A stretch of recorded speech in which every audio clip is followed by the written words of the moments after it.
Bom dia, bom dia, bom dia, meus queridos alunos. A aula de hoje vai ser sobre separação de misturas. Eu sou a professora Taliane Domingos, a professora de Ciências. Vamos lá, só para dar uma recapitulada. Existem dois tipos de misturas: as misturas heterogêneas e as misturas homogêneas, certo? É importante a gente entender que tanto na mistura heterogênea quanto na homogênea, cada uma dessas misturas ela vai possuir propriedades específicas, certo? E que quando a gente quer ter acesso a uma determinada propriedade específica de uma determinada mistura, existem diversos processos que a gente desenvolveu, certo? Para poder extrair e separar essas propriedades específicas. Aqui a gente pode observar as opções que a gente tem de vários processos de separação de misturas: catação, decantação, peneiração, centrifugação, evaporação, ventilação, filtração, destilação, dissolução fracionada e separação magnética, certo? A catação, se a gente observar, é bem intuitivo essa palavra. Catação vem de catar. É um método que é muito utilizado no dia a dia da nossa vida, né? Nosso cotidiano. Ele vai estar baseado na diferença de tamanho e de aspectos visíveis a olho nu das partículas de uma mistura de sólidos granulados, certo? Um dos sólidos ele vai ser retirado com pinça, com a ajuda de pinças ou com a mão mesmo. Um exemplo que está muito ao nosso alcance é a separação do feijão, dos grãos de feijões, certo? Outro processo de separação de mistura é a decantação. A decantação ela vai ser um método utilizado quando a gente quer separar dois líquidos, certo? Que estão juntos. Ela vai possibilitar a separação de um líquido, de um sólido, em uma mistura heterogênea.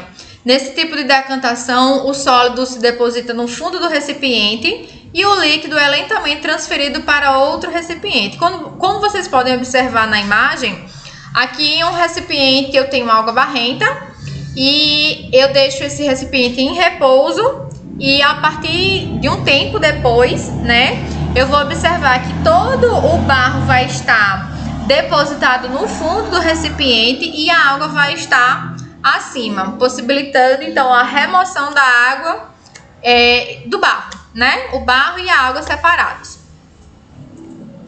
Peneiração é um método de separação de misturas, a qual é utilizado em misturas sólidos granulados, cujo tamanho das partículas são diferentes. É colocado sobre uma peneira e submetido à agitação. Quem já viu alguém construindo uma casa, fazendo um serviço de construção, né? Vê que alguns pedreiros eles peneiram a areia. Em casa também a gente faz a tapioca, a gente peneira a massa da tapioca, certo? É um método de separação de misturas.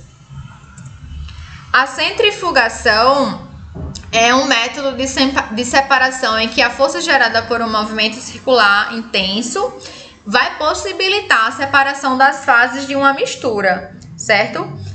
Sólido líquido, por exemplo, que estão misturados. Uma espécie de decantação acelerada por um movimento de rotação que é realizado por um equipamento chamado centrífuga, certo? Aqui para vocês eu trouxe uma imagem de uma centrífuga e vocês podem também estar olhando no livro de vocês. A evaporação, gente, é um método de separação de mistura muito utilizado para a gente obter o sal de cozinha, né? A gente sabe que o sal de cozinha, a maioria que a gente usa, ele vem dos nossos oceanos, né? Da água do mar.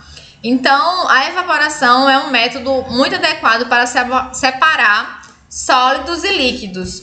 Mas a diferença aqui que vai ser que o material sólido vai estar dissolvido no líquido, que é o caso do sal o sal vai estar dissolvido na água do mar. Então a gente coloca uma piscina, coloca lá a água do mar e espera essa água evaporar. E quando essa água evapora, o sal fica todo na superfície, como vocês podem observar nessa imagem.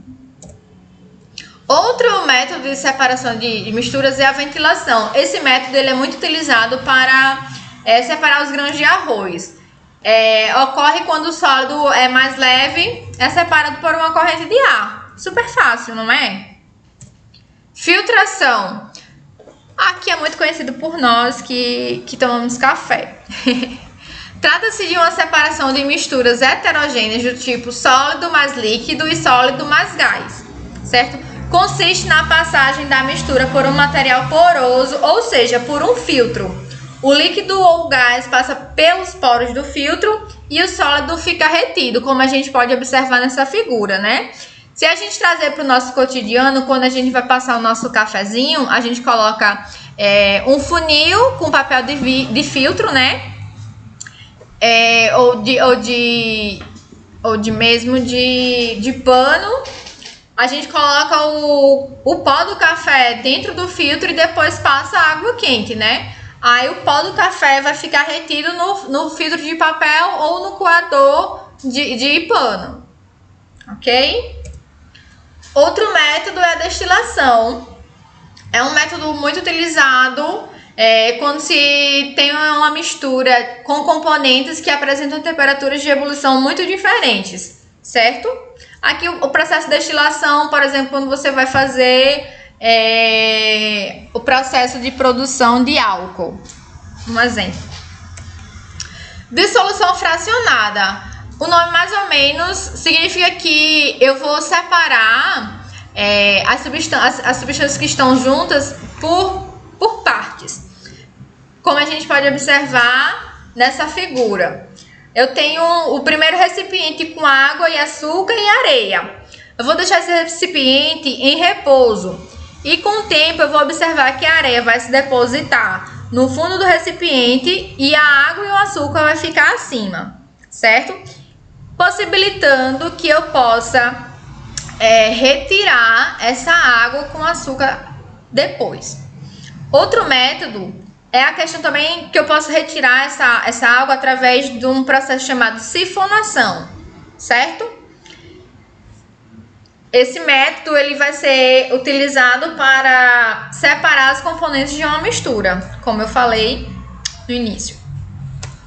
Separação magnética ou imantação, como se apresenta no livro de vocês. Eu trouxe um pequeno vídeo aqui para vocês visualizarem. Esse é um método que se separa misturas do tipo sólido-sólido, nas quais um desses componentes ele vai ter a propriedade magnética. E essa propriedade magnética vai facilitar a atração por um ímã. Observem bem esse vídeo.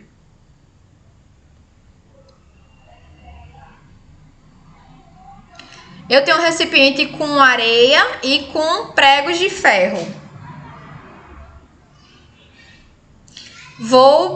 Peguei aqui o ímã e aproximei. Eu vou observar que a areia vai continuar no recipiente, enquanto que os pregos de ferro foram atraídos por esse ímã. E aí eu consegui separar essas substâncias, ok? Então é isso. Aqui está as nossas referências bibliográficas, o livro de vocês, tá bom? Agora eu peço que vocês respondam a atividade de número 12, referente à aula de hoje. Muito obrigada. Até logo.